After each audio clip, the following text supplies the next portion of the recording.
सभी साथियों को मेरा नमस्कार।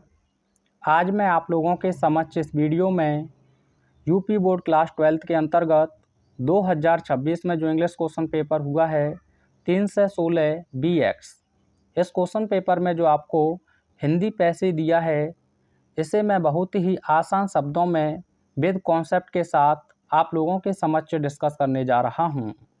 तो आपको निर्देश दिया जाता है translate the following passage into English. आ रहे गद्यांश को अंग्रेजी में अनुवाद कीजिए। तो साथियों, ट्रांसलेट के साथ में आपका फिक्स प्रपोजिशन इनटू रहता है।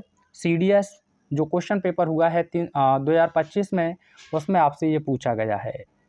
तो आइए देखते हैं इसमें जो आपका फर्स्ट सेंटेंस है, शिक्षा विद्यार्थियों की रुचि के अनुसार ही होनी चाहिए। ये होना लिखा है, गलत है, ये है ना, होनी चाहिए।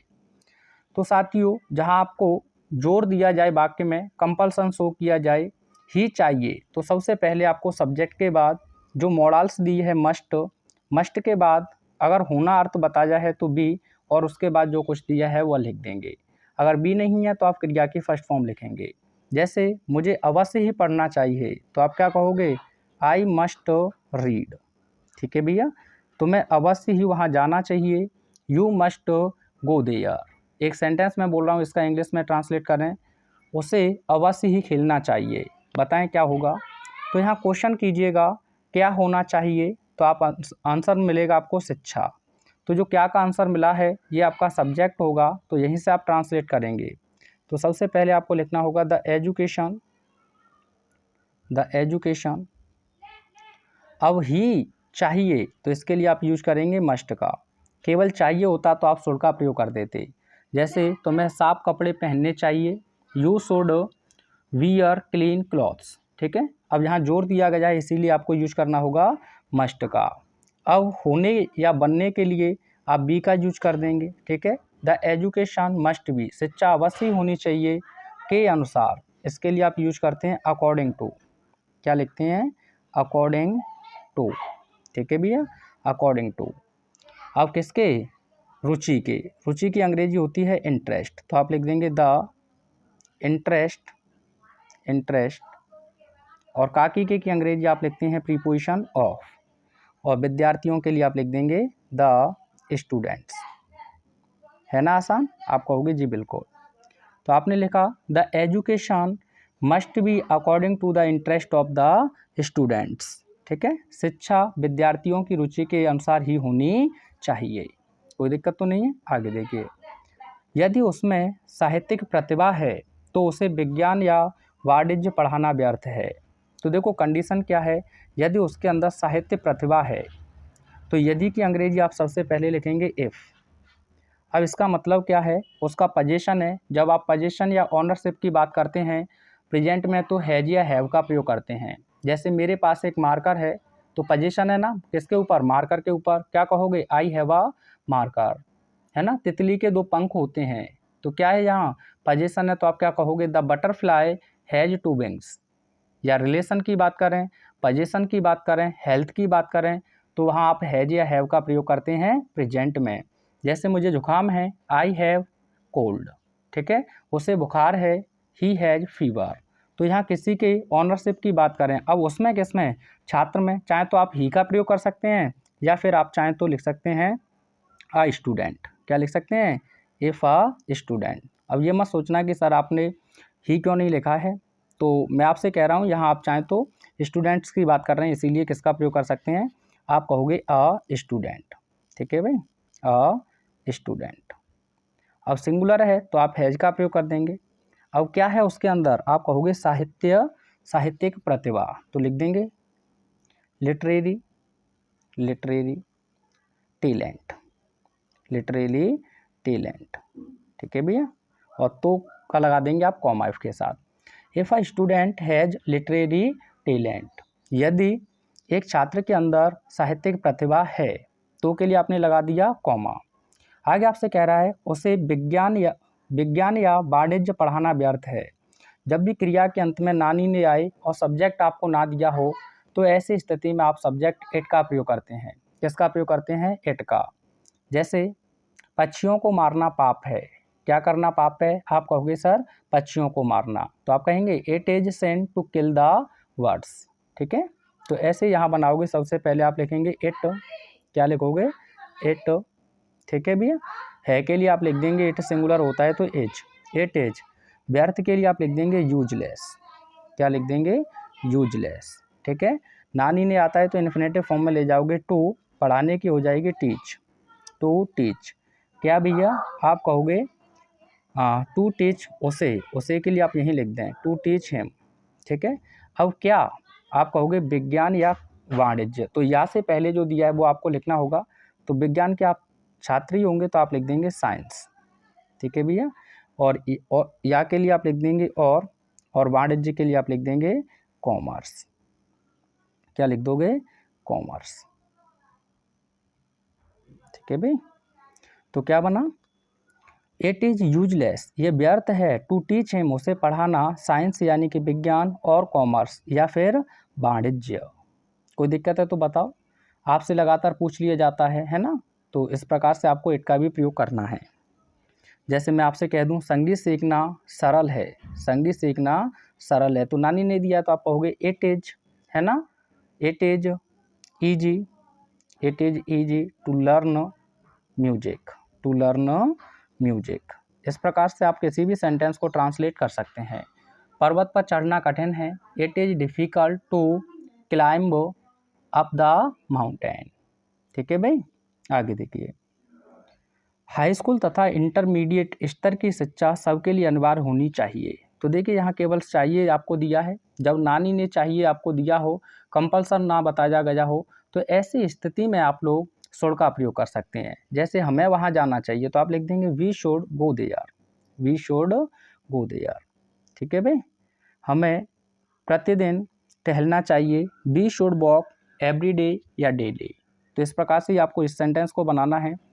यानी कि क्या अनिवार्य होना चाहिए? तो आप कहोगे हाई स्कूल तथा इंटरमीडिएट स्तर की शिक्षा, तो शिक्षा से आप बनाओगे।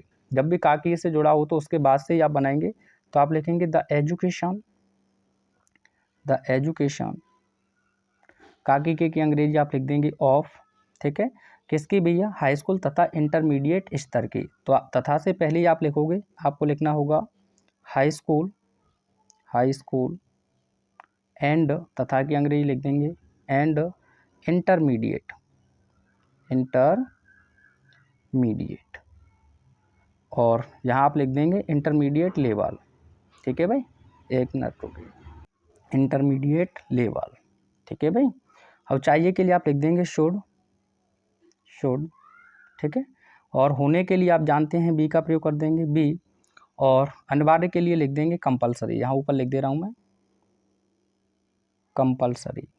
ठीक है भाई, अब के लिए की अंग्रेजी आप लिख दोगे फॉर, और सब के लिए आप लिख देंगे ऑल या एवरीवन। ठीक है, द एजुकेशन यानी कि शिक्षा ऑफ हाई स्कूल यानी कि हाई स्कूल की, एंड और इंटरमीडिएट लेवल और इंटरमीडिएट स्तर की, शुड भी होनी चाहिए, कंपलसरी यानी कि अनिवार्य, फॉर ऑल या एवरीवन सभी के लिए।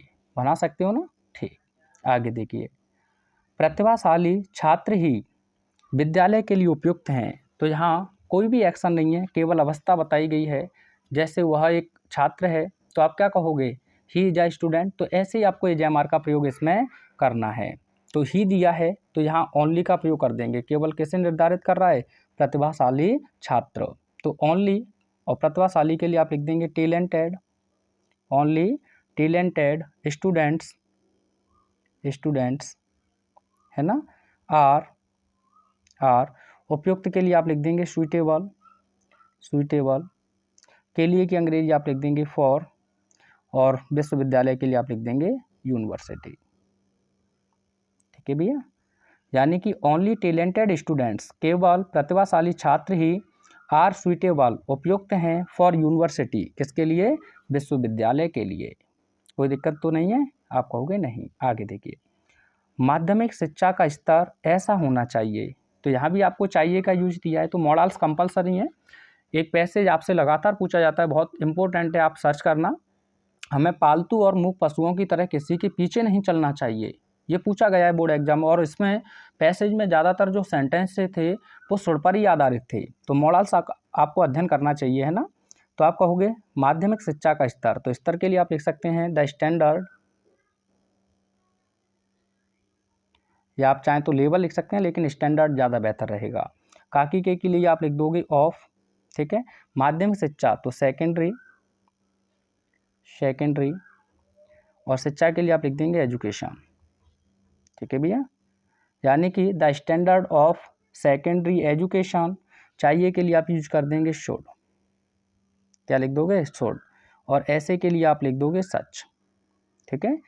द स्टैंडर्ड या level of secondary education should be such, be रह गया ना होने के लिए, बी सच ऐसे लिखना।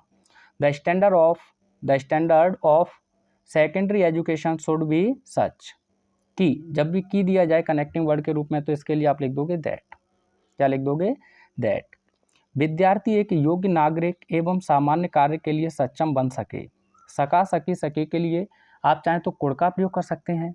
अगर आप कुड का प्रयोग नहीं करना चाहते हैं तो बॉज वर्ग के साथ एबल टू का भी प्रयोग कर सकते हैं। तो आप लिखेंगे कौन बन सकने में सक्षम हो सके, तो आप कहोगे विद्यार्थी। तो आप चाहें तो लिख सकते हैं आ स्टूडेंट, या आप लिख सकते हैं द स्टूडेंट्स, ठीक है। तो मैं यहाँ लिख दे रहा हूँ द स्टूडेंट्स, ठीक है भैया। उंगली से लिखते हैं तो थोड़ा सा राइटिंग इधर उधर होती है, वैसे भी हमारी सही नहीं है, तो मैं सही बताएं, है ना। सका सकी के लिए आप लिख देंगे कोड। बनने या होने के लिए आप यूज कर सकते हैं बिकम का, या बी भी लिख सकते हैं। अब और से पहले आपको लिखना होगा, है ना। सक्षम की अंग्रेजी आप चाहो तो लिख सकते हैं कैपेबल, ठीक है। दैट द स्टूडेंट्स की छात्र कुड बिकम बन सकें कैपेबल, कैपेबल का मतलब होता है सक्षम। कैपेबल के साथ आपका फिक्स प्रपोजिशन रहता है ऑफ, ठीक है भाई, क्या रहता है ऑफ। अब इसके बाद आपको जीरन फॉर्म लिखनी होगी, एक योग्य नागरिक होने या बनने के लिए आपको अब लिखना होगा बीइंग, ठीक है। प्रपोजिशन के बाद जीरन फॉर्म लिखनी होगी। तो that the students could become, है ना, capable of being able citizens. आप कहोगे एक की क्यों नहीं लिखी, एक की इसलिए नहीं लिखी है क्योंकि मैंने नाउन लिख दिया पहले ऊपर प्लूरल। अगर आ स्टूडेंट लिखते हैं आप, फिर आप लिख सकते हैं एन एबल सिटीजन, ठीक है भैया, सिटीजन। और एवं की अंग्रेजी आप लिख दोगे एंड, पहले यहाँ तक देखिएगा। आप चाहें तो आ स्टूडेंट लिखें तो यहाँ एन का प्रयोग कर सकते हैं। The students could become capable of being able citizens, ठीक है। और की अंग्रेजी आप लिख देंगे एंड। और सामान्य कार्य के लिए तो आप चाहें तो परफॉर्मिंग ऑर्डिनरी जॉब्स लिख सकते हैं, या फिर आप चाहें तो लिख सकते हैं केवल डूइंग। वैसे परफॉर्मिंग ज़्यादा अच्छा वर्ड रहेगा, परफॉर्मिंग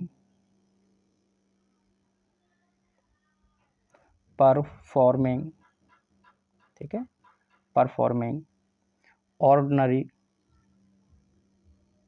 जॉब्स, ठीक है भाई, ये हो जाएगा। आप चाहें तो डूइंग ऑर्डिनरी जॉब्स भी लिख सकते हैं। अब यहाँ ध्यान रखना, आपसे प्रपोजिशन से सेंटेंस पूछ लिया जाता है टायर्ड, टायर्ड के साथ आपको ऑफ दे देता है, ये ध्यान रखें। मैंने एक सेंटेंस लिखा और इसका आंसर मुझे बताओगे, he is tired in doing this work.